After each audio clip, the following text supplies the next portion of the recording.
ਅਗਲੀ ਖਬਰ ਦੇ ਵੱਲ ਵਧੀਏ ਤੇ ਗੱਲ ਕਰੀਏ ਸਰਕਾਰ ਦੀ। ਹੁਣ ਪਹਿਲਾਂ ਤਾਂ ਉਸ ਮਸਲੇ ਨੂੰ ਲੈ ਕੇ ਮਾਰ ਲਿਆ ਸੀ ਯੂ ਟਰਨ ਸ਼ਰਮਾ ਜੀ, ਪਰ ਹੁਣ ਫਿਰ ਸੁਗਬਗਾਹਟ ਹੈ। ਇੱਕ ਵਾਰ ਫਿਰ ਚਰਚਾਵਾਂ ਨੇ ਪੰਚਾਇਤੀ ਚੋਣਾਂ ਦੇ ਬਾਰੇ ਕਿ ਜਨਵਰੀ 'ਚ ਹੋ ਜਾਣਗੀਆਂ ਪੰਚਾਇਤੀ ਚੋਣਾਂ। ਜੇ ਜਨਵਰੀ 'ਚ ਹੋਈਆਂ, ਪਾਰਾ ਪਿੰਡਾਂ ਦੀ ਸਿਆਸਤ ਦਾ ਐਂ ਹੋਣਾ ਜਿਵੇਂ ਗਰਮੀਆਂ 'ਚ ਹੁੰਦਾ।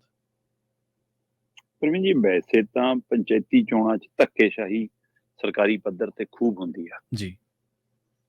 ਇੱਕ ਧੱਕੇਸ਼ਾਹੀ ਸਰਕਾਰੀ ਪੱਧਰ ਤੇ ਨਾਮਜ਼ਦਗੀਆਂ ਭਰਨ ਲੱਗੀ ਹੋ ਜਾਂਦੀ ਹੈ ਕਿ ਵਿਰੋਧੀਆਂ ਦੇ ਪਰਚੇ ਬਹੁਤ ਰੱਦ ਕਰਾਏ ਜਾਂਦੇ ਆ ਪੰਚਾਇਤੀ ਚੋਣਾਂ 'ਚ, ਕਾਗਜ਼ੇ ਰੱਦ ਕਰਾ ਦਿੱਤੇ ਜਾਂਦੇ ਆ। ਦੂਜਾ ਧੱਕਾ ਪੁਲਿਸ ਆਪਣੀ ਹੁੰਦੀ ਆ, ਪੁਲਿਸ ਦੇ ਕੰਟਰੋਲ 'ਚ ਹੁੰਦੀ ਆ ਤੇ ਅਮਲਾ ਫਲ ਆਪਣਾ ਲਾਇਆ ਹੁੰਦਾ।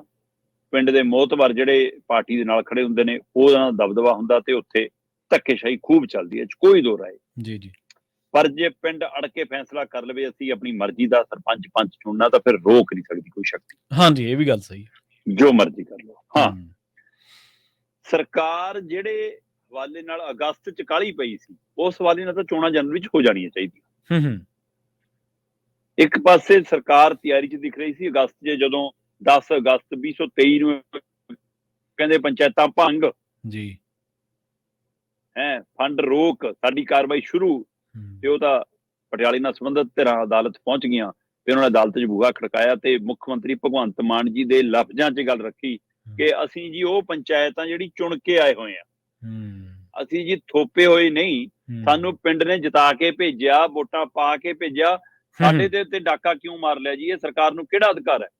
ਪ੍ਰਵੀਨ ਜੀ, ਪੰਚਾਇਤ ਸ਼ਕਤੀ ਵਿਧਾਨ ਸਭਾ ਲੋਕ ਸਭਾ ਨਾਲੋਂ ਵੀ ਵੱਧ ਸ਼ਕਤੀ ਰੱਖਦੀ ਹੈ ਜੇ ਗ੍ਰਾਮ ਸਭਾ ਦੇ ਰੂਪ ਸਾਹਮਣੇ ਆ ਜਾਵੇ। ਬਿਲਕੁਲ ਸਹੀ ਹੈ। ਗ੍ਰਾਮ ਸਭਾ ਦਾ ਫੈਸਲਾ ਕਿਸੇ ਅਦਾਲਤ ਦੇ ਵਿੱਚ ਵੀ ਕੋਈ ਚੈਲੰਜ ਨਹੀਂ ਗਾ, ਉਹਨੂੰ ਨਹੀਂ ਚੈਲੰਜ, ਬਿਲਕੁਲ ਸਹੀ ਪ੍ਰਵਾਨ ਹੈ ਜੀ। ਅਦਾਲਤ ਦਾ ਉਹਨੂੰ ਥਾਪੜਾ ਮਾਨਤਾ ਏ। ਵੱਖਰੀ ਗੱਲ ਹੈ ਕਿ ਸਰਕਾਰਾਂ ਨੇ ਅਜੇ ਤੱਕ ਪੰਚਾਇਤਾਂ ਨੂੰ ਬਣਦੇ ਉਹਨਾਂ ਦੇ 2 ਦਰਜਨ ਤੋਂ ਵੱਧ ਵਿਭਾਗ ਪਏ ਨੇ ਜਿਹੜੇ ਪੰਚਾਇਤਾਂ ਨੂੰ ਅਲਾਟ ਹੋਣੇ ਆ। ਹਾਂਜੀ ਹਾਂਜੀ, 73ਵੀਂ ਸੋਧ ਵਾਲੇ ਦਿੱਤੇ ਹੀ ਨਹੀਂ। ਪਰ ਇਸ ਮਸਲੇ ਤੇ 10 ਅਗਸਤ ਨੂੰ ਜਦੋਂ ਪਹਿਲ ਕਦਮੀ ਕਰਦੇ ਆ, ਪੰਜਾਬ ਸਰਕਾਰ ਨੇ ਸੋਚਿਆ ਕਿ ਆਪਣੀ ਪਸੰਦੀਦਾ ਸਰਪੰਚ ਹੁਣੇ ਬਣਾ ਲਈਏ ਤੇ ਭੰਗ ਕਰਕੇ ਉਹ ਮਾਰੀ ਤੇ ਅਦਾਲਤ ਦੇ ਵਿੱਚ ਜਦੋਂ ਮਸਲਾ ਖੜਿਆ ਨਹੀਂ ਕਿਤੇ, ਤਾਂ ਫਿਰ ਚੀਫ ਸੈਕਟਰੀ ਸਾਹਿਬ ਨੂੰ ਯੂ ਟਰਨ ਲੈਣਾ ਪਿਆ ਤੇ ਕਹਿਣਾ ਪਿਆ ਅਸੀਂ ਸਮਾਂ ਹੱਥੇ ਜਾ ਕੇ ਚੋਣਾਂ ਕਰਾਂਗੇ ਜੀ, ਅਸੀਂ ਆਪਣਾ ਫੈਸਲਾ ਵਾਪਸ ਲੈਂਦੇ ਹਾਂ। ਉਸ ਤੋਂ ਬਾਅਦ ਵਿਚਾਰੇ ਪੰਚਾਇਤ ਵਿਭਾਗ ਦੇ ਅਧਿਕਾਰੀ ਵੀ 2 ਟੰਗ ਤੇ ਐਡਵੋਕੇਟ ਜਨਰਲ ਵੀ ਟੰਗਿਆ ਗਿਆ, ਸੋ ਸਾਰਾ ਕੁਝ ਹੋਇਆ। ਪਰ ਹੁਣ ਇਹ ਗੱਲ ਦੁਬਾਰਾ ਇਸ ਲਈ ਚੱਲੀ ਕਿ ਪੰਜਾਬ ਦੇ ਚੋਣ ਕਮਿਸ਼ਨ ਨੇ ਪੰਜਾਬ ਦੇ ਸਾਰੇ ਸੰਬੰਧਿਤ ਜ਼ਿਲ੍ਹਿਆਂ ਦੇ ਡੀਸੀਆਂ ਨੂੰ ਹਦਾਇਤ ਭੇਜਤੀ ਆ ਕਿ ਜੀ ਤੁਸੀਂ ਆਪਣੀ ਜਿਹੜੀ ਸੂਚੀ ਆ, ਵੋਟਰ ਸੂਚੀ ਆ, ਉਹਨੂੰ 7 ਜਨਵਰੀ ਤੱਕ ਪ੍ਰਕਾਸ਼ਿਤ ਕਰੋ। ਪ੍ਰਵੀਨ ਜੀ, 11 ਤੋਂ ਲੈ ਕੇ 18 ਦਸੰਬਰ ਤੱਕ ਦਾ ਸਮਾਂ ਹੈ ਸਾਰੇ ਜ਼ਿਲ੍ਹਿਆਂ ਕੋਲ, ਸਾਰੇ ਡੀਸੀ ਕੋਲ ਕਿ ਭਾਈ ਤੁਸੀਂ ਵੋਟਰ ਸੂਚੀਆਂ ਤਿਆਰ ਕਰ ਲਓ 18 ਦਸੰਬਰ ਤੱਕ, ਤੇ 5 ਜਨਵਰੀ ਤੱਕ ਉਹਦੇ ਵਿੱਚ ਸੁਧਾਈ ਕਰਕੇ, ਉਹਦੇ ਵਿੱਚ ਸਾਰੀਆਂ ਖਾਮੀਆਂ ਪੂਰੀਆਂ ਕਰਕੇ ਉਸ ਨੂੰ ਮੁਕੰਮਲ ਕਰ ਲਓ। ਤੇ ਹੁਣ ਨੋਟੀਫਿਕੇਸ਼ਨ ਪੰਜਾਬ ਚੋਣ ਕਮਿਸ਼ਨ ਨੇ ਡੀਸੀਆਂ ਨੂੰ ਭੇਜਤਾ ਕਿ 7 ਜਨਵਰੀ ਨੂੰ ਮੈਨੂੰ ਇਹ ਲਿਸਟਾਂ ਪ੍ਰਕਾਸ਼ਿਤ ਚਾਹੀਦੀਆਂ ਜੀ। ਸੋ ਇਸ ਲਈ 5 ਜਨਵਰੀ ਤੱਕ ਇਹਦਾ ਕੰਮ ਨਿਬੜ ਜਾਣਾ ਜੀ, 6 ਤੇ 7 ਨੂੰ ਇਹ ਪ੍ਰਕਾਸ਼ਿਤ ਹੋ ਜਾਣੀ। ਇਸ ਲਈ ਚਰਚਾ ਚੱਲੀ ਆ। ਇੱਕ ਤਾਂ ਜਿਹੜੇ ਅਗਸਤ 'ਚ ਕਾਲੇ ਸੀ ਕਿ ਉਹ ਕਾਲਾਪਣ ਹੁਣ ਹੈਗਾ ਜੀ, ਕਮਿਸ਼ਨ ਦੀਆਂ ਇਹ ਕਾਰਵਾਈਆਂ ਨੇ। ਫਿਰ ਉਹ ਕਾਰਵਾਈਆਂ ਦੇ ਹਵਾਲੇ ਨਾਲ ਕੀ ਜਨਵਰੀ ਦੇ ਤੀਜੇ ਹਫ਼ਤੇ, ਜਨਵਰੀ ਦੇ ਆਖਰੀ ਹਫ਼ਤੇ ਜਾਂ ਫਰਵਰੀ ਦੇ ਪਹਿਲੇ ਹਫ਼ਤੇ ਪੰਜਾਬ 'ਚ ਪੰਚਾਇਤੀ ਚੋਣਾਂ ਹੋ ਜਾਣਗੀਆਂ। ਫਿਰ ਤਾਂ ਇਹ ਹੈ ਜੀ, ਜੇ ਉਹ ਹਵਾਲਾ ਦੇਖਦੇ ਹੋ ਫਿਰ ਤਾਂ ਹੋ ਜਾਣਗੀਆਂ, ਜੇ ਤਿਆਰੀ ਦੇਖਦੇ ਹੋ ਫਿਰ ਤਾਂ ਹੋ ਜਾਣਗੀਆਂ।